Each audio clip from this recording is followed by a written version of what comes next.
All right, good win Saturday night. Regardless of the final score, there's always things that show up on tape that got to get corrected, and believe me, there's plenty there.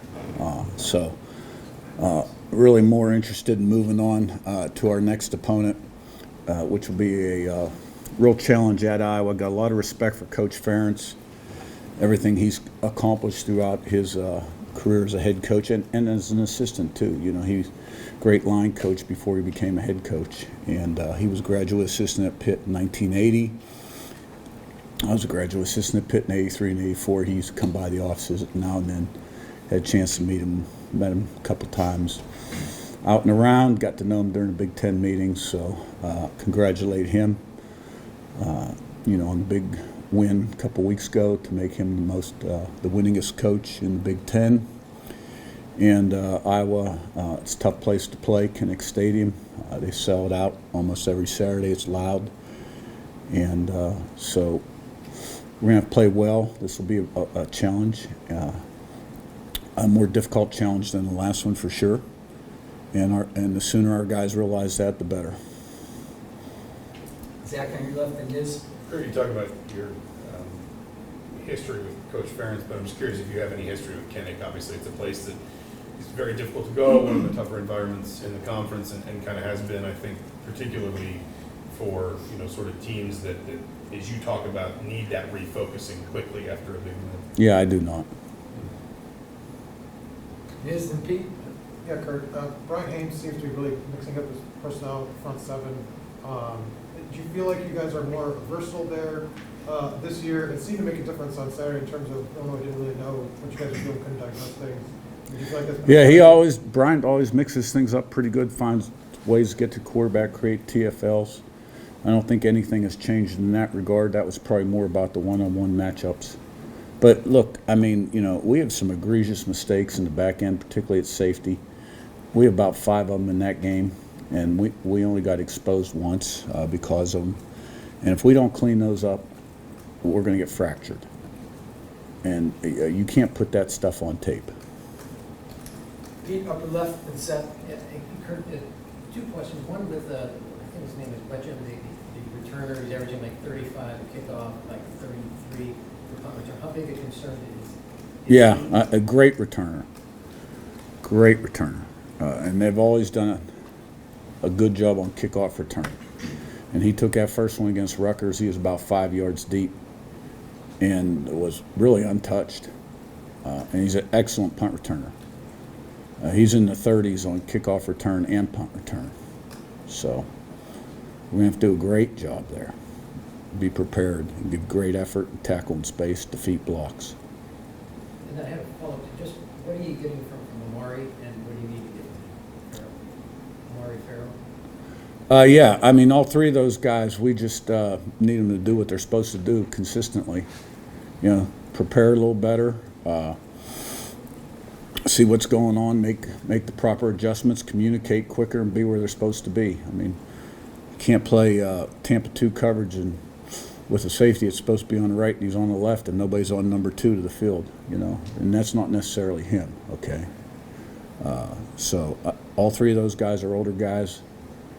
They're all capable of playing great football, and they have in spurts, but we need more consistency. Seth in front to Daniel. Curt, obviously, towards the end of last year, you had some issues going on the road and dealing with the loud environments with the silent counts. I guess, how much time do you spend in the off-season trying to fix those issues, and what did that process look like? Yeah, well, we went to something different last year in the college football playoff. We didn't use the silent. We really didn't have a problem hearing. And then in the off-season, you spend time on it, and obviously it'll be a big point of emphasis this week in practice. I'm not going to tell you what we're going to do. Daniel in front and Matt. Isaiah Jones had a really strong year. Where have you kind of seen him, evolve from last year to now, and just what's kind of allowed him to play at that higher level more often this year? Yeah, I think what you're seeing there is just another year of maturity. He was on the team before I got hired, had a back issue, so missed a lot of the season before. Got to play last year quite a bit, and he's just, the natural progression of reps accumulating, bigger, stronger, faster, older, wiser, that kind of thing. Matt, upper right, and Zach B. Coach, Iowa brought in a guy from the portal, I think from South Dakota quarterback, Gronowski.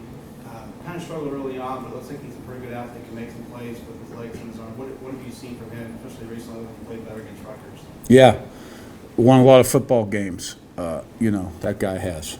He's a great competitor. He's a big guy. He's got good mobility. They'll run him, design runs, and then there's some where he could give it or run it. And, they've got good play action out of pocket game and in the pocket. And, he can make the throws. He's got a strong arm. They've built the offense around the quarterback. There's some new design there. And one thing I'm going to say about Iowa, and you guys all know this that have been in the Big Ten a while, is, they've been running basically the same defense for a long time. Now there's tweaks. And they've always played great defense. And they've got great special teams. And they've always been able to run the ball really well. This quarterback, has been a guy that finds a way to get it done. But the thing about Iowa in general, they will not beat themselves. You will have to beat them. Okay, they're not going to beat themselves, and they play really well at home. Zach in front of Josh. Coach, you talked about the secondary. I'm curious, you called him day-to-day a few weeks ago. Where's Byron Baldwin at in his return timetable for you guys? Yeah, I'll know more today. Josh on your right, and Joe. Coach, on the topic of just getting off to good starts, you got off to a decent start last week. How do you get off to that good start to silence that crowd? Yeah, well, that always helps. But, you got to play the first play of the last play, which is I was proud of the way we approached every play last week, the mental intensity and the urgency we had, regardless of the score. We've traditionally gotten off to good starts. You're never really 100%. So it's a reflection of preparation, I think. And so hopefully we get off to a good start and then play well throughout and finish good. That's always the goal. Joe up top, then Will. The receivers and playmakers, especially against Illinois, were getting the ball from Fernando, moving in big chunks after the catch. How beneficial is it to not just get the 10, 15, 20 extra yards after the catch? No, it's huge. And a lot of those were on RPOs where he's not holding the ball very long.